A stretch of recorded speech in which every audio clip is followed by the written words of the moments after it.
Now at 9, how a local gym is preparing for a rush of new clients in the new year. Plus, runners in Joplin prepare for the chilly conditions of the first 5K of 2024. And a Carthage art gallery gives residents a chance to hear from artists about their pieces on display. The 4 states' most watched news starts now. This is KOAM News at 9 on Fox 14. I'm Elise Snowy. Pittsburgh police say a man is in the hospital with a gunshot wound in his leg. Authorities say the shooting happened around 1:30 this morning in an apartment at the Sycamore Village Residencies at 2601 North Joplin. The victim is a 28-year-old man. He was taken to the hospital with non-life-threatening injuries. Police have not mentioned any suspects in the case. Chloe Arroyo joins us with the first look at weather. Thanks, Elise. This afternoon we warmed up into the 40s and some folks even tipped into the 50s, the lower 50s.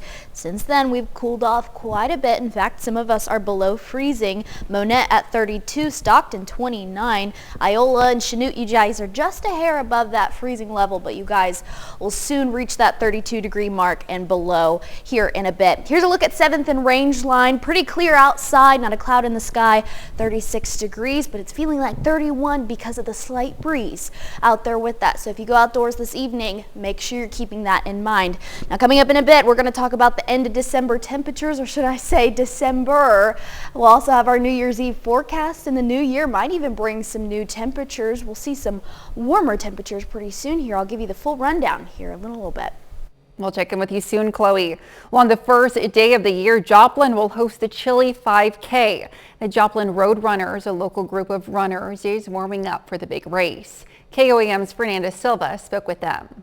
Oh, without him, I probably wouldn't be running. This is my running partner in crime, Miles. Miles has been running with me for the last 10 years. We've been running tens of thousands of miles together. On the first day of 2024, KOAM and Miles will be participating on the Chilly 5K in Joplin. The Chilly 5K is a point-to-point course. It starts at Cornell Arts Center and it goes all the way to the Joplin Family Y. For Henry and Miles, a good excuse to run a little bit more. That's fun. You can start at one place and run the other place and then forgot where you parked your car, and then you have to run the 5K back, and now you did 10K for the price of 5. For KOAM, running with Miles gives him not only a sense of safety, but it also encourages him. Keeps me motivated to get out there and in the snow and the ice or in the heat of summer, and just go anyway. He won't give you an excuse. Miles is not the only one to keep KOAM accountable. KOAM is the president of Joplin Road Runners, a group of local runners. Angelique Mellalen is one of the members. Any stress that I carried into it, it just kind of gets left out there on the pavement. It gives me that extra accountability to get out there and run even when I don't want to because it's cold. The extra accountability comes in handy, especially when a new year is starting. Try to say, people, you make New Year's resolutions, come to us. We'll make you keep your resolutions, not just do it the first week. They also have advice for those wanting to get into running in 2024. Keep your goals small, like set small goals. That way you can reach them, and then you just slowly increase those goals. And then once you achieve those goals and you can just do that little check mark, it'll boost your confidence and give you the motivation to keep moving forward. Moving forward to bigger goals in 2024. In Joplin, Fernanda Silva, KOAM News. The Chilly 5K starts at 10:15 a.m. on Monday. The Joplin Road Runners encourage runners to join their group, especially those who are running for a New Year's resolution. With the new year approaching, local gyms are about to see a boost in memberships. Officials at 24 Elite Gym in Joplin hire interns to work from January to May to accommodate the extra clients. They also say cleaning efforts take a step up during that time to make sure every gym goer stays healthy. Definitely a preparation every year that we do get really excited for. It takes a lot of staff. Cleaning is always a big importance, especially after COVID, so it is something that we're really on top of, just trying to keep the place clean all the time and make our customers happy. Some gyms have implemented policies preventing new clients at the beginning of the new year to prevent people from signing up and not following through. The new year brings big changes for Joplin Rescue Center. The 9 Lives Cat Rescue and Adoption Center just became a full-fledged nonprofit, and it invited the public out to celebrate the news. The Adoption Center had free face painting, free coloring books, and plenty of party favors for the kids. One staff member said working at 9 Lives is the cat's meow. I'm in veterinary medicine, so being on this aspect of it is very fulfilling for me. I get to work alongside one of my best friends, so that's amazing at the same time. So this is really a career highlight for me and a personal highlight for me. 9 Lives Cat Lounge is located at 2201 East 7th Street. Tonight is the opening night of Art Central Presents in Carthage, Missouri. 2 artists were featured for the event: Rachel Cabral's Face Value and Coral Martin's Travel Through the Last Frontier exhibits. Admission was free for tonight's event, as guests were invited to enjoy the artwork and take part in the local art scene. I'm inspired by just faces and people, sometimes people that I meet in real life, or just photographs. I grew up hiking and camping for all of our vacations, and I fell in love with nature. And as an adult, I wanted to be able to share some of the things I was seeing with others, so I started taking my camera out with me. The exhibition will run from now until January 24th, 2024. Coming up, restrictions returning in the new year. Mask mandates return as a new COVID variant spreads. I'm Steve Harrigan in Atlanta. That story ahead. Mask mandates are returning to some major health systems as another COVID variant spreads. It's one of several viruses driving up hospitalizations across the U.S. Fox News senior correspondent Steve Harrigan has more. The COVID pandemic may be over, but a new Omicron subvariant is driving up cases across the country. According to the CDC, JN1 makes up about half of new COVID infections in the U.S., largely in the Northeast. That's up from 7% in late November.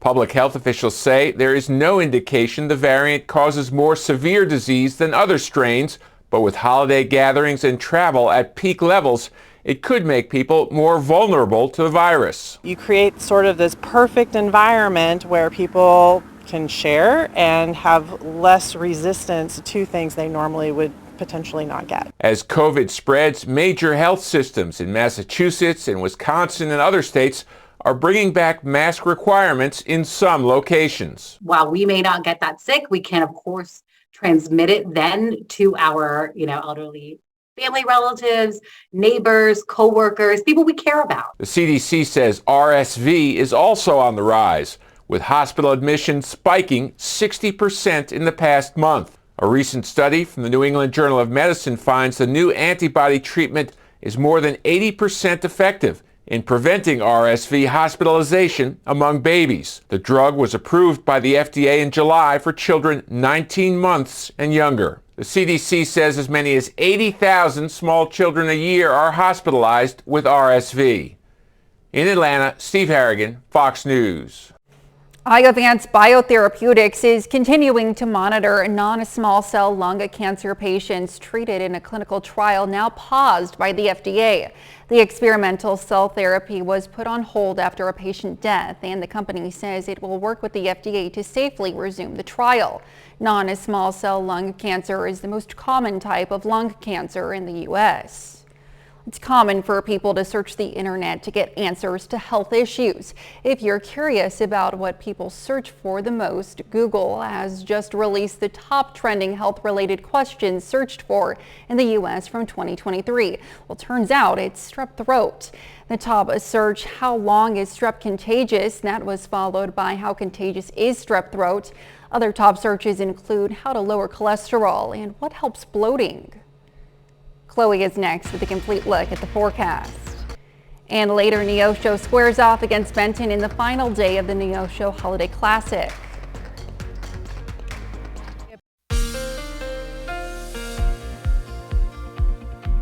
Well, some folks warmed up into the 50s. If only we felt like the 50s with our wind chills. It felt more like the lower 40s, upper 30s for our highs. Yikes. Here's a look at our Indigo Sky Casino and Resort just west of Seneca, Missouri. Not a cloud in the sky. I mean, you can't really tell at this point, but it's pretty clear outside, and those temperatures cooling down quite a bit into the freezing to below freezing range. A couple people still hanging a little bit above freezing, like Carthage, Lamar, Stockton. You're already in the 20s at 29 degrees. Iola at 33. Parsons, you're at a whopping 28 degrees outside. So chilly all around. Here's a look at 7th and Range Line right now. Not a whole lot of traffic going on. It's very clear outside, but also mighty cold, 36 degrees. We have a northerly wind coming, a little bit of a westerly wind. It's shifting here and there, and that's what's really cooling us down, making us feel like 31 degrees. Another thing to keep in mind, our dew point is at 25 degrees, which is pretty dry considering our drought monitor as well. This is something we want to keep in mind. Nevada, Chanute, even the Independence area, you guys are anywhere from a moderate to severe range. Now, is this a lot better than it was before? Yes, but we're still keeping track of these areas, especially our farther northern counties and western counties as well. Now, heading into the morning, we'll see temperatures reaching down into the below freezing range. Joplin, your low, 29 degrees tonight. So we've seen these cold temperatures. We're already used to it at this point. Do we love it? No, but we're used to it. We'll see that continue into the morning, only getting up to about 37 degrees by the time we hit 10 a.m. Now here's for your weekend. Saturday afternoon will reach up into the upper 40s, but Sunday afternoon we're going to be a whole lot cooler, 42 degrees, and some folks might not even reach the 40 degree mark on Sunday afternoon, and we're going to be even cooler heading into Sunday night for your New Year's Eve plans into the evening. But even though we see 40 degrees on there, 48 and 42 for the weekend, it's not going to feel like that. It's going to feel a whole lot cooler because we'll still have a slight breeze along with it. So Saturday evening we'll feel like we're in the lower 30s, but as we head into New Year's Day, early morning, we're going to feel like lower 20s, 23. For Joplin is what it's going to feel like, but it's not going to feel much warmer from there. We'll be in the lower 20s, even though our actual temperatures are going to be in the upper 30s. That trend will continue into the rest of the week. Thursday morning, we'll still feel like we're in the 20s, which is mighty chilly, so plan accordingly. Speaking of planning accordingly, here's your New Year's Eve plans. Into the evening, we'll be in the 20s. We'll have a couple of clouds here and there, but above all, really no chance for precipitation later on at night. So if you do have any plans for those fireworks, the only thing you need to worry about is bundling up. Those temperatures, once again in the 40s, but feeling like in the 30s and 20s for most days, and then in the 50s by the end of next week. The end of the tunnel because it's been pretty chilly. Yes, we're almost there. We're on the home stretch. Almost there. All right. Thanks, Chloe. Of course. Well, coming up, if you're in the market to buy a house in the new year, we'll have some tips to help you get the best deal. BlendJet is recalling nearly 5 million of its BlendJet 2 portable blenders due to fire and laceration hazards. The U.S. Consumer Product Safety Commission says the blenders can overheat or catch fire and the blender blades can break off. The company says it has received more than 300 reports of the blades breaking off while in use. It has also received 17 reports of overheating or fires that have resulted in property damage claims. The portable blenders were sold at Costco, Walmart, and Target from 2020 through November of this year. Walmart is recalling approximately 4,200 toy kits with metal balls over concerns they could cause lethal injuries to small children. The Relax 5mm science kit with magnetic balls were sold exclusively on Walmart.com through Joybuy until April of this year. The U.S. Consumer Product Safety Commission warned earlier this month that these magnets are small enough that they could fit down a child's throat. They are also magnetically stronger than permitted. The Fed appears to be ready to drop interest rates next year, giving sidelined first-time homebuyers hope that 2024 may be their best chance to finally get into the housing market. Reporter Cole Higgins has a look at what we can expect and tips if you're looking to buy. After years of record prices, historically high mortgage rates, and massive market demand, some experts say sidelined first-time homebuyers could have more hope in 2024. It's going to get cheaper going forward, but I'm not going to call it easy or less painful. Economist Joe Brusuela says the Federal Reserve is poised to lower interest rates next year, which could make homes more affordable. According to the U.S. National Home Price Index released this week, house prices hit a new record high in October. That's when mortgage rates were above 7%, the highest levels in 23 years. That plus historically low inventory continued to push up home prices. So what can you do if you're looking to buy in 2024? When you get back in the market, houses are going to come in. When there's a lot of demand, they're going to go fast. Somebody else is going to be ready to move. You want that person to be you. Real estate investor David Green has these 4 tips. 1, improve your financial position to increase your chances of getting a better loan, like paying off debt, saving more money, and improving your credit. 2, step up your market research. Get realistic and consider what you can actually afford and what your priorities are. You can change everything about a house except where it's located. So really prioritize the houses in the areas that work the best for you, not the houses that look the best. 3, once you get your loan approved, get your loan officer and your realtor working together. And finally, consider waiting until winter time. That's when home sales traditionally slow down, so there will be less competition. For Consumer Watch, I'm Cole Higgins. Up next, we'll learn what makes the birth of this baby lemur at a UK zoo so special. A zoo in the UK is celebrating its newest member, a rare dancing lemur baby.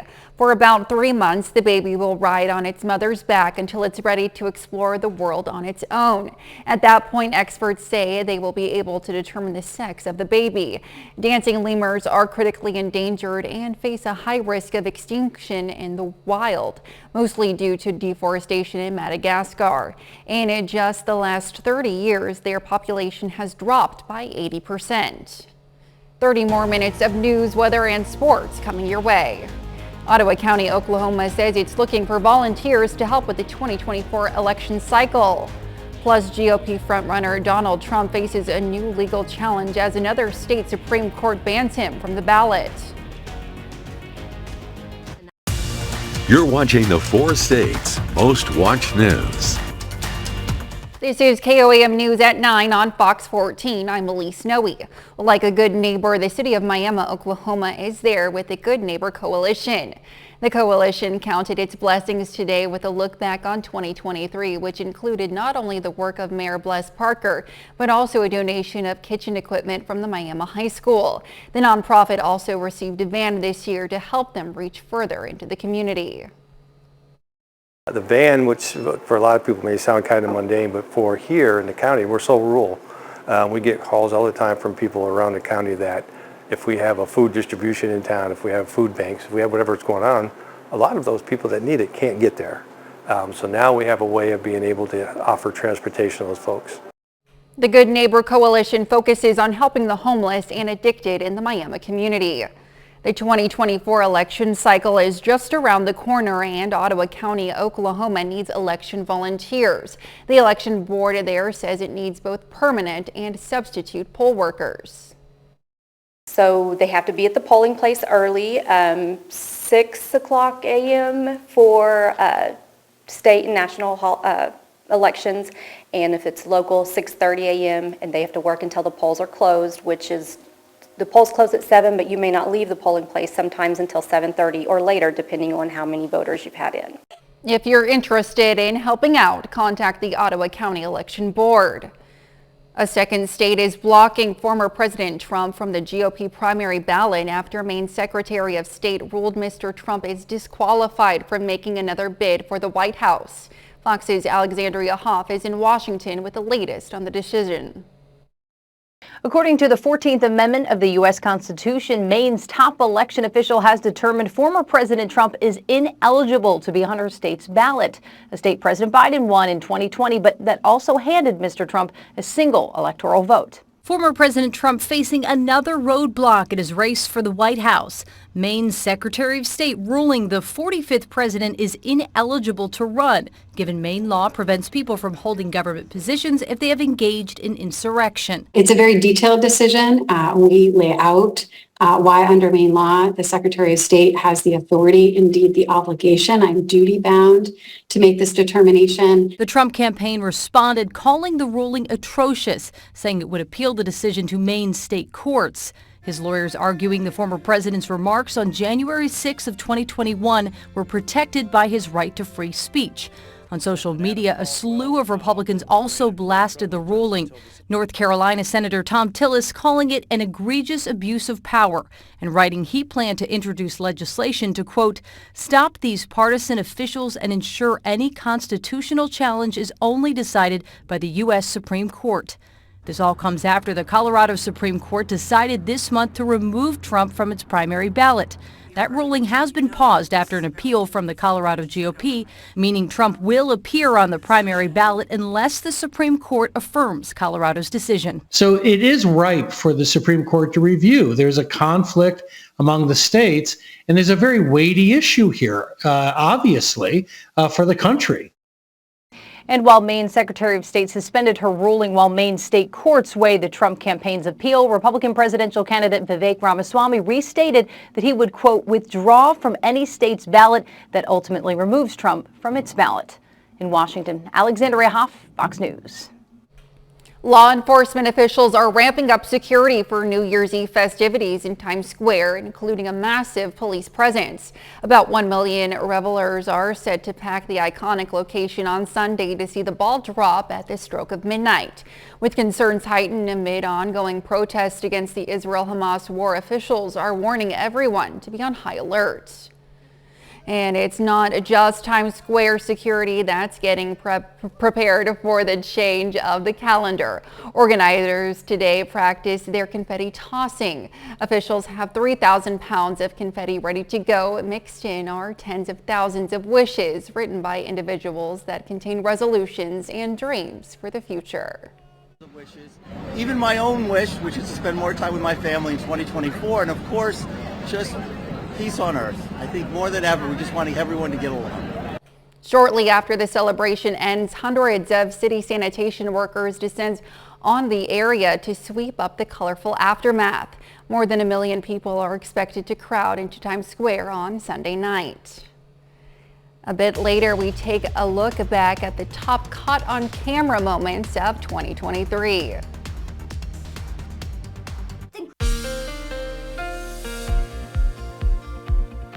Well, compared to what we have been seeing, I guess we warmed up a little bit this afternoon. Upper 40s, lower 50s, we'll take it at this point. Now we've cooled down since then. Here's a look at our Indigo Sky Casino and Resort just west of Seneca, Missouri. It's a very clear night, but don't let that fool you. Those temperatures, they're brutal out there.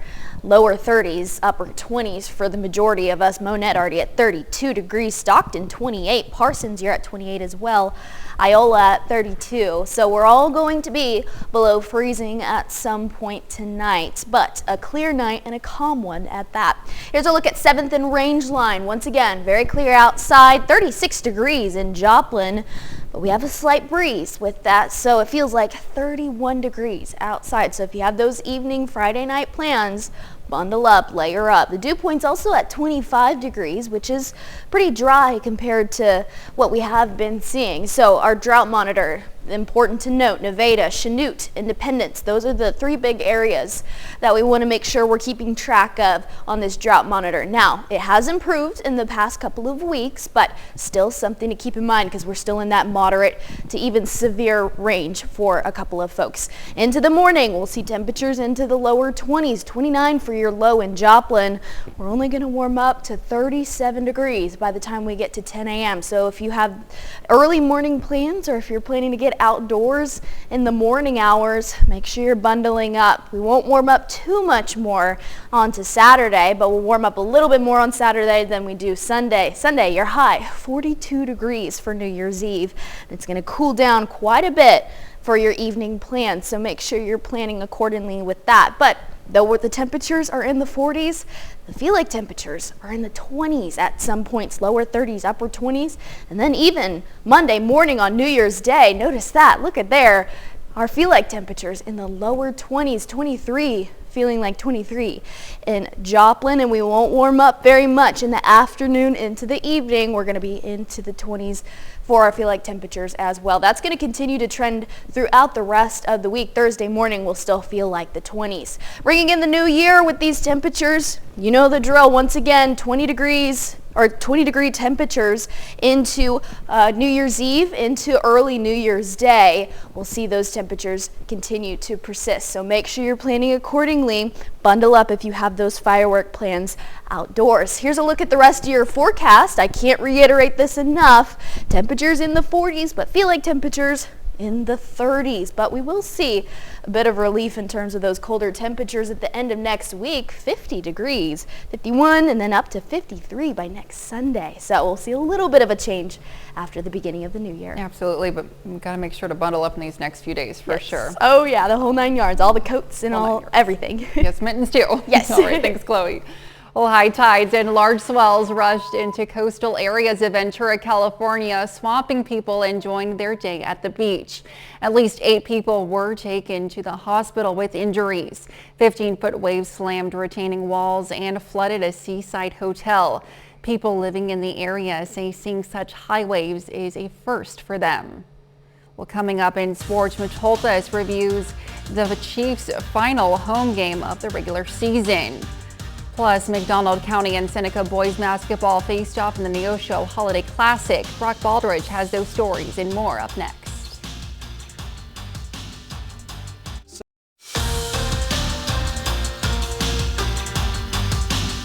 Well, we've reached day 3 of the Neosho Holiday Classic. Neosho Wildcats girls and boys teams each have a shot to bring home some hardware. Neosho versus St. Joseph Benton. Cardinals here today. Winner takes 3rd place in this tournament. So in the first quarter, first score of the game, Collier Hendricks knocks it down from deep. He finished the game with 22 points. Wildcats lead by 1. Later in the quarter, Tyrone Harris drives this one to the basket, finishes underneath to go up by 3. And later in the half, it's going to be Harris who connects to Brody Arthur, and he connects with a long 3-point shot here. Neosho down by 4 points. So last shot in the first quarter, Tyrone Harris beats the buzzer, and he finishes the layup on the fast break to tie the game. Wildcats led by 9 going into halftime. So in the second half, St. Joe Benton got the spark on offense as Carson Schmidt follows his miss, gets the putback. Benton leads by 6 late in the fourth quarter. Miles Badgley gets the layup to go there. Cardinals up by 10. St. Joe Benton goes on to beat Neosho 59-47 to take 3rd place. Over to the girls bracket, Neosho Lady Wildcats face the Huntsville Eagles in the consolation round for 5th place. Huntsville got after Neosho this afternoon. The Eagles beat the Wildcats 52-23. Neosho finishes in 6th place in the tournament. Over to Neosho Junior High School, it's the 5th place game between McDonald County and Seneca. The Indians got off with an offensive boost in this game early on. Zane Grajan hits the big 3 ball here. Seneca leads by 3 points. Indians go back to Grajan as he could not miss in the first quarter. Grajan knocks down 5 straight 3-point shots in this game for Seneca early on. He finished the game with 21 points. Closing seconds of the first half, Kay Johnson gets the turnaround jumper to go to beat the buzzer. Seneca led by 5 at the half. They led by 14 at the end of the third quarter. So in the fourth quarter, Seneca leads by 3. Destin Dowd gets a nice touch off the glass. And then Dowd later gets the steal. And then he gets the putback, and all of a sudden McDonald County leads by 1. So we head to the fourth quarter. Mustangs look to continue the run. Down by 1 point. Cale Carlin knocks down a huge 3-pointer to regain the lead. And then Toby Moore gets the layup here to put the game away. McDonald County comes all the way back to beat Seneca 72-70. Well, as the Neosho Holiday Classic wraps up, we are in the middle of the 12 Courts of Christmas High School basketball tournament taking place in Kansas City, where the Joplin Eagles are set to play their first game of the tournament. Joplin faces the Smithville Warriors in round number 1 of the 12 Courts of Christmas tournament. Joplin led at halftime, but the Eagles just couldn't finish the job. Smithville goes on to beat Joplin 45-37. The Eagles are back at tomorrow against St. Joseph Central. Over to Division I college football, the Missouri Tigers are preparing to play their final football game of the season as Mizzou is making their first appearance at New Year's Six Bowl. It's the 4th time in program history that the Tigers have earned a trip to the Cotton Bowl. Tigers square off with the Ohio State Buckeyes. Been a pretty slow and ugly, low-scoring game tonight.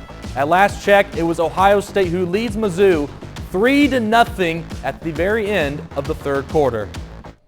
Well, the Kansas City Chiefs have lost 4 of their last 6 games, and now the Chiefs face the Cincinnati Bengals on New Year's Eve. Mitch Holthus breaks down this weekend's game with another edition of Minute with Mitch.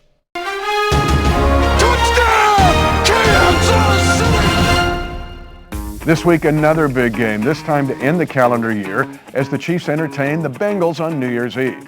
Playing offensive line in the NFL is becoming more difficult and requiring more precision and technique.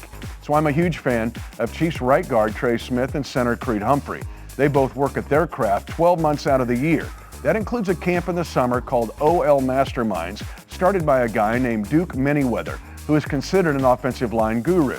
Both Creed and Trey were speakers at last summer's camp, and Wanye Morris, Chiefs rookie, was also in attendance. The Bengals have sacked Patrick Mahomes 4 times in the last 3 regular season games, and 7 times in 2 playoff games. To avoid that same fate Sunday, the Chiefs offensive line leaders take the classroom to the field on this Minute with Mitch. The Minute with Mitch is brought to you by Como Jewelry. Every day's game day, Como Jewelry, Pittsburgh, Joplin. So there you have it. It seems like the Chiefs have hit rock bottom, but as Mitch said, the offensive line is going to be really crucial for that game against the Bengals on New Year's Eve. Absolutely. I think in all, like you said, the past 4 out of 6 games they've lost, and it's just the offensive line needs to get it together. Everyone needs to get it. The receivers need to get it. Even the quarterback needs to get it. You can't say that too loud. But, you might have to. Might have to, right? But the Chiefs facing it off against the Cincinnati Bengals, not the team you want to play at this time of the year. But, they got to do what they got to do in order to win the division. Well, absolutely. And hopefully the Joplin Eagles can pull it through again tomorrow as well. Absolutely, yes. Yeah, that'd be great. All right. Well, thanks, Brock. We're back with more news right after this. Year after year, people get caught on camera doing good things, bad things, or just funny things. And 2023 was no exception. Fox News correspondent Garrett Tenney has all of the caught on camera highlights. Runaway cars, inmates, and bears. Oh my! 2023 brought us some jaw-dropping moments, and cameras captured them all. Like this deer who gave Santa's sleigh team a run for its money when he jumped several feet in the air right into the bed of a pickup truck. Actor Will Ferrell may have a new career as a DJ after taking a spin at his son's USC frat party. Black t-shirt. Gray shorts. While these folks could try their hand at the NFL after tackling robbers in the street and on the playground. Mother Nature was captured buckling roads, stirring dust devils, and kicking up powerful surf along the Florida coast as Hurricane Idalia made landfall. And Fox cameras were there the moment U.S. fighter jets shot down a Chinese spy balloon over the Atlantic Ocean. Bears were seen raiding kitchens, trucks, and dumpsters. We now have a slippery pool back here. While a 10-foot alligator took a dip in a backyard pool. Even a rabbit got in on the action, or at least a thief dressed like one. And it wasn't the most magical place on earth for this bear, who broke into Disney World's Magic Kingdom and forced several rides to temporarily close. Hey, Keith, Metro Police, come over here. Hey, Metro Police, come over here, all right? Las Vegas police making an arrest in the death of rapper Tupac Shakur and potentially bringing an end to a decades-long investigation. Surveillance cameras also catching this inmate crab walking up the walls of a Pennsylvania prison before leading police on a nearly 2-week-long manhunt. And for this group of burglars, stealing one car wasn't enough. They returned to the same California dealership hours later to grab another. Hey, stay back from the window, buddy. I'm gonna bust it, okay? I'm busting the window. A dramatic scene also playing out in Florida as deputies worked overnight to rescue a driver trapped upside down in his car. Wondered so many times about these rings. This man reunited with his parents' wedding rings after more than a decade when a homeowner found them hidden in kitchen lights inside the couple's old home. While an Arizona woman had the most emotional reunion of them all when she met the recipient of her late husband's lungs. With artificial intelligence playing a bigger role online, some things that appear to be caught on camera may need to be watched with a closer eye in 2024. In Chicago, I'm Garrett Tenney, Fox News. Coming up, we'll get a preview of an upcoming Fox TV special looking back at the lasting legacy of the iconic comedy MASH. A new Fox special is celebrating an iconic TV show New Year's Day.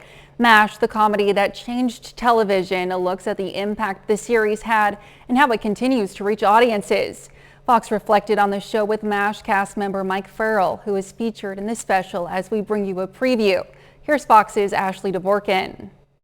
Welcome to Korea. The 2-hour special MASH, the comedy that changed television, celebrates the sitcom's start to finale with cast interviews including Alan Alda and Mike Farrell. The experience that I shared with the people on that show, that's the people behind the camera as well as in front of it. I guess I'm tempted to say I can never quite live up to. It was really an extraordinary experience. Farrell loves hearing how the show spans generations. People say, I started watching your show with my father or my grandfather, and now I'm watching it with my children or my grandchildren. And I must say, you know, if I am surfing the channels and see the show, I can't help but stop and watch and enjoy the wonderful times I had with those extraordinary people. Mike says this group became family. We check in with each other regularly. We talk about life's developments and exult in this knowledge that we shared this experience. It was unlike anything before or since. He adds part of this bond was the deep appreciation for what they were creating. The thing about the show, I think, that made it so real, because a lot of people didn't put on a uniform and a lot of people didn't go to war. But I think everybody understands the need at some point in life to be separated from your loved ones, to go out and do something that is urgently needed and or important in some way. So it seems to me that it transcends a lot of entertainment, a lot of television, a lot of shows. In Hollywood, Ashley Dvorkin, Fox News. Again, that special airs New Year's Day. That's our time for tonight. Thanks for joining us. We'll leave you with a video of 2 newborn Tasmanian devil joeys at a conservation organization in Australia. We'll see you back here next time. Thanks for making us part of your night.